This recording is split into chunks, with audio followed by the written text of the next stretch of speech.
Thank you so much for finding Channel Core. I'm the Core. Trailers are fair game, but I will always try to spoil a lot less than they do. Please finger that like button for me right now before you forget. And if you think my video sucks, you can always unlike it. You could even subscribe if you're interested in choosing wisely. Now without further ado, let's do Twisters. Just like in the first movie, opening scene is a hero chick suffers personal loss because of a tornado situation. Although in this, it's just from a few years ago, not from when she was a little girl. Pardon spoiler potential there, but it's super damn predictable what they're planning to do. Then the rest of the movie is her getting pushed back into storm chasing by an old friend, and of course there are romantic elements because, you know, this is a very commercial movie. However, in extremely rare form, you don't really want her to hook up with either dude.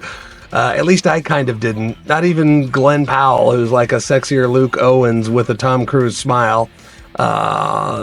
With one cool thing being that even the movie itself is totally aware that with as much of a pretty boy douchebag as he comes across as initially, he's going to have to earn the love of that hot girl next door blonde with the severe emotional scars. Even the honest trailer guys pointed out a bit of the controversy over how the romance is handled, and I'm not saying how far the hookup factor gets or if the love situations even go anywhere at all. And on that note, but also a tangent, I will say that I'm still relieved that by the mid to late 90s, Hollywood finally started moving away from the brutally cliche 80s mentality of having lead characters meet for the first time and then sleep together by the middle of Act 2, regardless of genre. That was then made even worse when they still kept doing it with aging actors opposite young, upcoming actresses. And okay, back to Twisters. Pacing is plenty well decent enough, and I'd say for the most part, its heart is in the right place. I mean, there's no way in hell this nails down the magic of the first movie.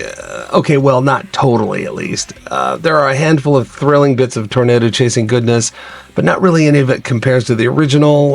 There just aren't any big moments you remember from this, outside of one forced, almost big deadly accident thing, but they blow the potential coolness of the incident with a super dumb foreshadow that's set up earlier in the movie. I can't even remember what it is now, but, you know, they say something and then when it happens, you're like, oh, yeah, they mentioned that. It's not as bad as the gymnast daughter in Jurassic Park 2. Oh my God.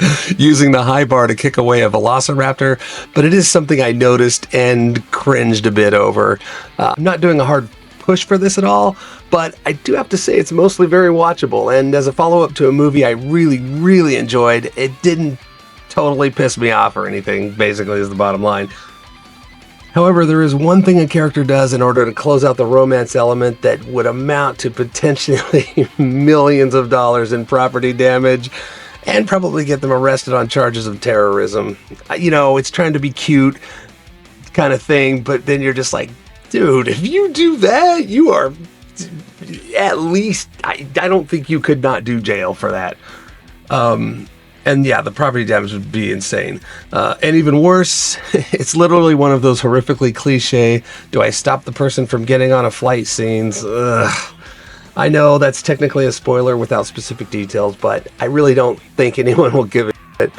This movie did not deserve to make around $260 million domestically, but it's worth a weekend movie night with ideally some decent surround sound.